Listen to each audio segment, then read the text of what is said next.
Today we're counting down the top 15 most paranormal places in the world. Let's start with number 15, the White House. While the White House may be stately, it's also reportedly pretty haunted. Some of the earliest ghosts hail back to the early 1800s, for example, and it's been said that Thomas Jefferson can sometimes be seen playing the violin in the Yellow Oval Room. Other famous figures such as Andrew Jackson, John Tyler, and most famously Abraham Lincoln have also been known to haunt its halls, making the home both very historic and very haunted. Number 14, the Fairmont Banff Springs Hotel. Banff is one of Canada's most beautiful national parks, and the Fairmont Banff Springs Hotel is one of the best crash pads in the area. Built in 1888 to encourage tourism and sell train tickets, this chateau-style hotel is not only charming, but also reportedly home to several ghosts. While some, such as a bride who supposedly fell down a stone staircase on her wedding day, are tragic, others, such as Sam, the kind bellman, are more positive. Well, in any case, if you want to mix paranormal activity and beautiful natural adventures, a trip here is well worth it. Number 13, the Manchic Swamp Bridge. While Shrek may be the world's most famous swamp dweller, in the state of Louisiana, that honor belongs to a Cajun werewolf known as Rougarou and a voodoo princess. According to legend, they inhabit the Manchic Swamp, and in one local story, the princess placed a curse on the surrounding areas on the day of her funeral in 1915. This was supposedly the cause behind several hurricanes, and in 1976, a bridge that used to cross the swamp was mysteriously knocked over by a barge. While the bridge that was built to replace it in 1979 has remained stable, many still believe the area is home to paranormal forces. Number 12, the Whaley House. Of all the old homes in America, the Whaley House is often considered to be one of the country's most haunted. This house of a certain Thomas Whaley was erected in 1856. It not only served as the family home of the Whaleys, but also as San Diego's first commercial theater, the country courthouse, a general store, and in the modern day as a museum. Throughout this time, there have been sightings of both deceased Whaley family members and the spirit of a man who was executed at the property. And it's because of this that the home has appeared on everything from the Biography Channel's haunting of Regis Philbin to an episode of The Ghost Files. Number 11, the Island of the Dolls. If the movie Chucky freaked you out, then I'd suggest staying far away from the Island of the Dolls.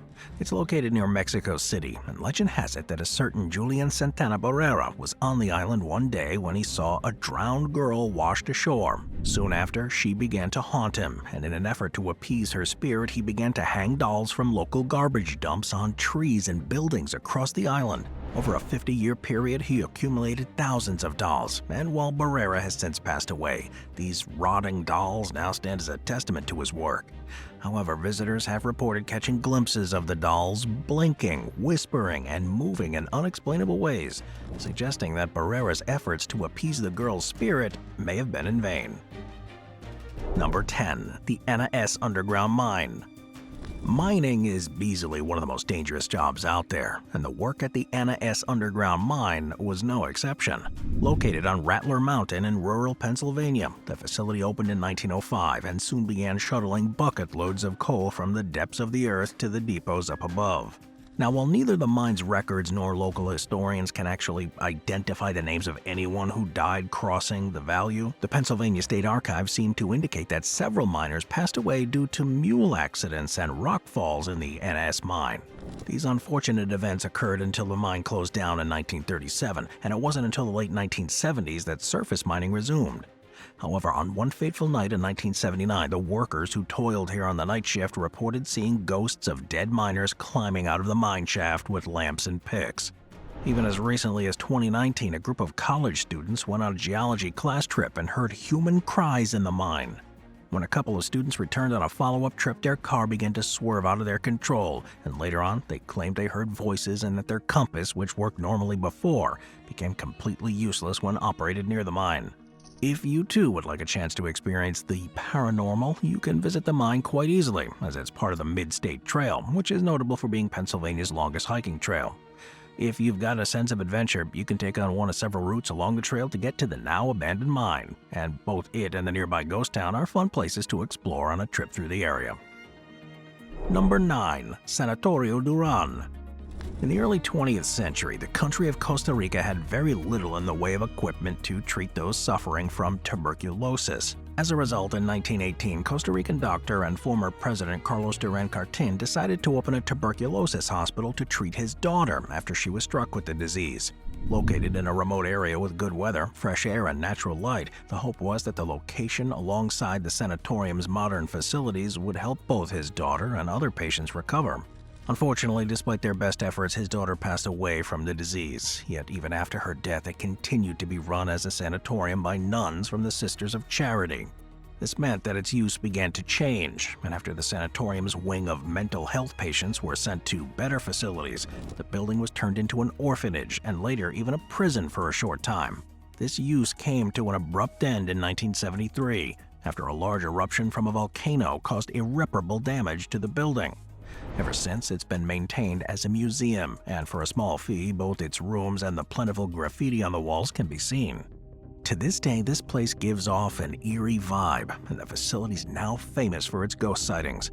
Of these, the most famous are a little girl who plays on the upper floor balcony, a nurse who wanders the west wing, and Dr. Duran's own daughter, who's been seen sitting on the steps of her old home. It's because of this that the sanatorium is considered to be one of the most haunted places in Central America. In fact, it's garnered so much press that it's attracted the attention of the show Ghost Hunters International, who aired the sanatorium on one of their episodes. So if you want to see a ghost or two, I'd suggest planning a trip to this strange sanatorium. Number 8. The Ottawa Jail Hostel. So when most people go on vacation, they opt for a comfortable, relaxing set of accommodations. However, the Ottawa Jail Hostel is perfect if you want the exact opposite of that. As the name suggests, it was first opened in 1862 as Ottawa's Central Jail. It's located next to the city's courthouse, and it served as an especially brutal institution for decades. At any one time, up to 150 prisoners were forced to squeeze into 60 tiny 1 by 3 meter long cells, 30 2 by 3 meter long cells, and 6 solitary confinement units.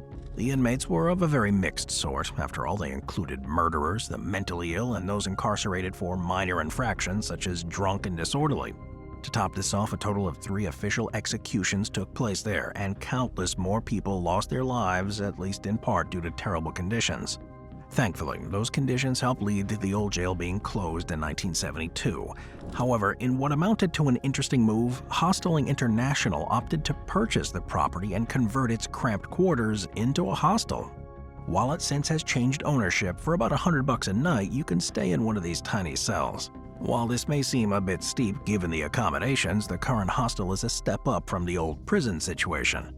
Well, that's because it includes amenities such as free Wi-Fi, free breakfast, proper beds, and a large fully equipped kitchen. To top it off, if you're a little squeamish about the idea of spending a night alone in a cell, there is also dormitory rooms in a more traditional style. However, do be warned that if you decide to spend the night there, you may not be alone, even if you're the only one sleeping in your cell. That's because there's a reported ghost that haunts the property. One of the most famous is Patrick J. Whelan. He was one of the 3 men officially executed at the facility after he assassinated Thomas Darcy McGee. And to this day, both staff and guests have reported that Whelan's spirit is one of many that haunts this place. In fact, he allegedly continues to appear at the end of guests' beds or in a death row cell. So if you want to be potentially visited by Whelan or one of his ghostly companions, I'd suggest booking a stay at this haunted hostel. Moving on to number 7, the Demon House. Few things are as scary as demons possessing your home, yet reports suggest that this was the unfortunate fate of LaToya Ammons, her 3 children, and her mother, located in Gary, Indiana. The home was moved into by the group in November of 2011, and it wasn't long before strange paranormal activity began to occur. Just a few days after moving in, they claimed that black flies swarmed the porch and would keep returning even after the family took measures to kill them all off. While this was strange enough, things got even weirder when the family began to hear footsteps in the basement and doors creaking without explanation. Over time, things began to escalate, with LaToya claiming to have witnessed a shadowy figure of a man pacing in the living room and apparently finding an unexplained boot print. Meanwhile, LaToya's mother claimed she was occasionally choked by an unknown force, yet all of this paled in comparison to what happened to the kids. For example, LaToya's 12-year-old daughter apparently levitated above the bed unconsciously during a sleepover. only returning to the bed after her friends began praying. In May of 2012, the family decided to move to Indianapolis, and after doing so, their paranormal encounters stopped. After being publicized in January of 2014, the story gained national attention. It was probably because of this attention that Zach Baggins, who was host and executive producer of the show Ghost Adventures, promptly purchased the home and got to work creating a documentary about it. Once the filming was done, he decided to destroy the building, and in 2016, the so-called Demon House was torn down for good. Number 6. Zun Tunich. While Mexico's Chichen Itza may be one of the grandest locations for Mayan ruins, Zun Tunich is an interesting and often overlooked spot that may certainly deserve a look. It's located about 100 kilometers west of Belize City, and in its heyday it served as a Mayan civic ceremonial center. Translating to roughly stone woman in English, Zun Tunich was constructed sometime between 650 and 700 AD. The city and its important ceremonial buildings were likely aligned with the city-state of Naranjo, and while it lasted much longer than many of its contemporaries, it was ultimately deserted around 1000 AD. From then on, it was rediscovered by the British in the mid-1890s, and by the mid-20th, full-scale excavations occurred on the site. These turned up a number of artifacts, making the site crucial for our understanding of Mayans. However, to this day, many questions still remain about this site, and no one is entirely sure why it was abandoned or about the specifics of why it was used.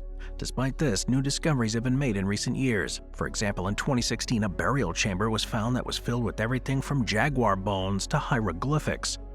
Okay, so this all begs the question, why does Zun Tunich get a spot on this list?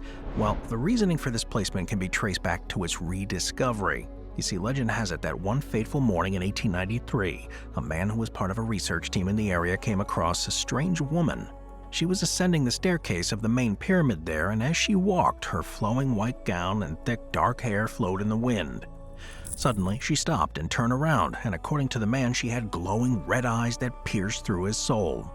She then turned to continue her climb to the top of the pyramid, where she disappeared amongst the stone columns. Despite being in utter shock, the man quickly assembled a team to search for the woman, yet to this day, no trace of her has ever been found. Since then, sightings of this lady ascending the pyramid staircase have continued, and it was because of this that the site was called Stone Woman in the Mayan language. Number 4. Chillingham Castle. If you're scared of ghosts, the chances are you'll get the chills at Chillingham Castle. It's located in northern England. This castle was originally built in the late 12th century as a monastery. However, due to the location near the border between England and Scotland, it was soon converted into a fortified castle and served as a staging ground for several invasions and skirmishes between the two nations. Once wars between the two finally ceased, the castle was converted into a more livable estate, and now it serves as a stately hotel. However, while it may seem like a lovely place to stay the night, I'd suggest looking elsewhere. That's because it's reportedly one of the most haunted castles in England.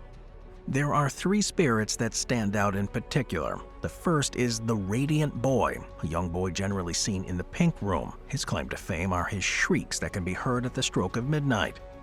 In the past, his cries always seem to come from a spot in the wall close to where a passage cuts through to an adjoining tower, and once the shrieks fade, a figure of a young boy dressed in blue would appear. Eventually, the owners became curious and decided to open up that section of wall. To their shock, they found the bones of a child surrounded by decaying fragments of blue cloth. After being given a Christian burial, the Radiant Boy apparently disappeared for quite some time. The second famous ghost at Chillingham is the spirit of Lady Berkeley, the wife of a certain Lord Grey. She was left abandoned with their baby after Lord Grey ran off with her own sister. Today, she can still be heard calling for her husband in the corridors, leaving a cold chill wherever she goes. The third and final major spirit is the so-called White Pantry Ghost. The story goes that a cache of silver was stored here and that a footman was locked inside at night in order to guard it. Yet one fateful evening, he was approached by a wispy white lady who asked him for a drink of water. Yet when he poured the water and turned back to give it to her, she had vanished. Ever since, her pale figure has been visible in the room from time to time. Number 3. Husa Castle. Most medieval castles were made as military forts, houses of nobility, or a combination of the two.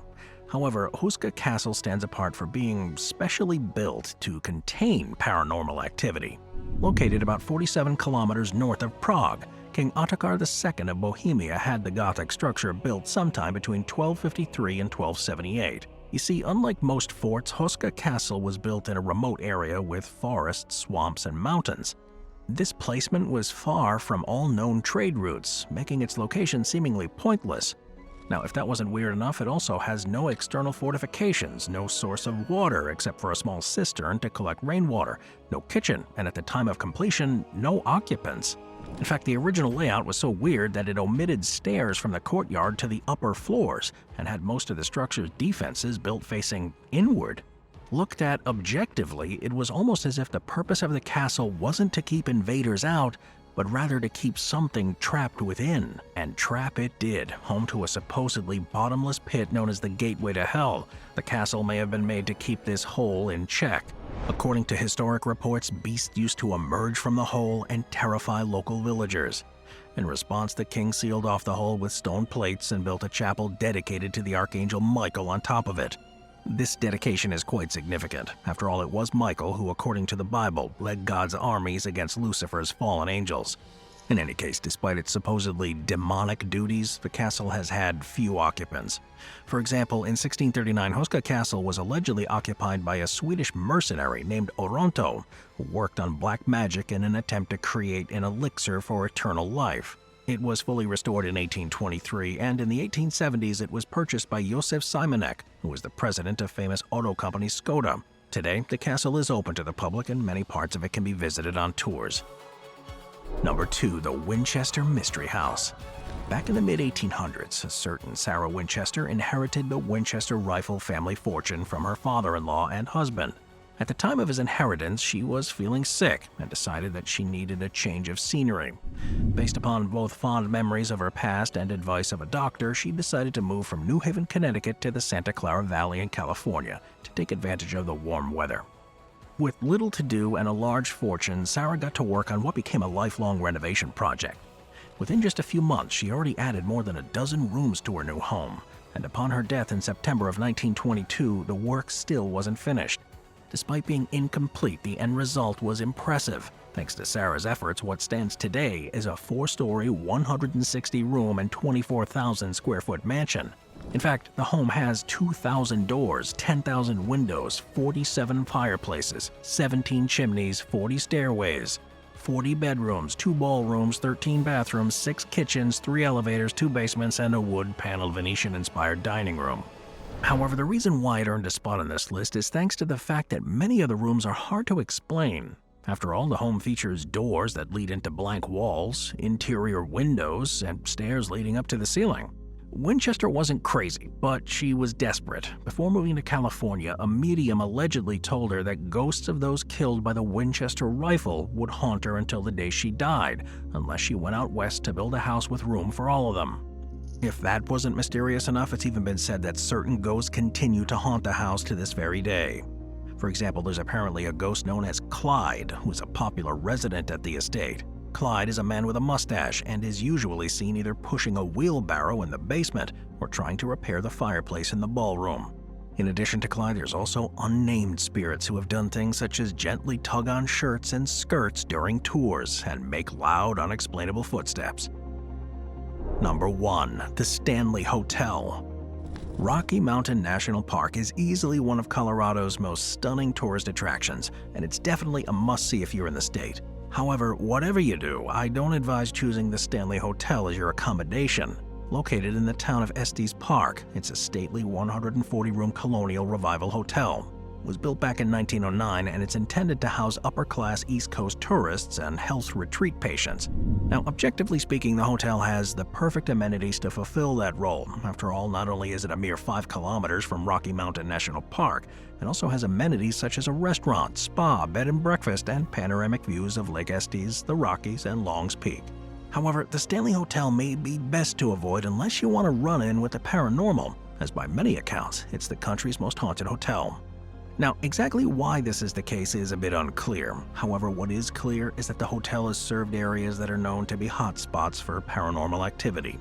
One of the most notable is the concert hall, built by the owner as a gift to his Flora. Ever since the hotel had its opening day, it's been home to an elegant Steinway grand piano. Flora reportedly loved to play it, and even today hotel guests will often hear music playing from the hall even when nobody's in there. The 4th floor is another paranormal hotspot. Guests have reported hearing and seeing ghostly children running through the halls, laughing and playing into the late hours of the night. In the rooms themselves, closet doors are said to open and shut on their own, and people's items, especially clothing, tend to go missing, only to reappear later put away neatly in a drawer. In room 428 in particular, some guests have been even treated to sights of the ghost of a lone cowboy, believed by many to be the spirit of a certain James Nugent, who's better known as Rocky Mountain Jim. However, it's an area known as the Vortex that's probably the most creepy. Referring to the hotel's main staircase, this piece of architecture is a beautiful walk-up to the second-floor suites. But beyond being elegant, it's also believed to be a paranormal portal, a tunnel of spiritual energy that allows ghosts to enter the Stanley Hotel. It's here that many of the hotel's spirits have been sighted. It's also worth mentioning that the hotel has also made its way onto the silver screen. You see, in October of 1974, famous novelist Stephen King decided to take a trip to the area with his wife. He stayed a night at the Stanley Hotel and set up shop in room 217, where he had a nightmare where he watched helplessly as his young son chased through the hall of the Stanley Hotel by an enormous living fire hose that eventually wrapped around him and swallowed him whole. Freaked out by the dream, he decided to go for a smoke break. As he looked out into the Colorado wilderness, the idea for the novel The Shining popped into his head. This horror-based novel went on to sell over 350 million copies worldwide, and eventually, Stanley Kubrick adapted it into a movie. Thanks for watching, everyone. I will see you next time. Thank you to our channel members.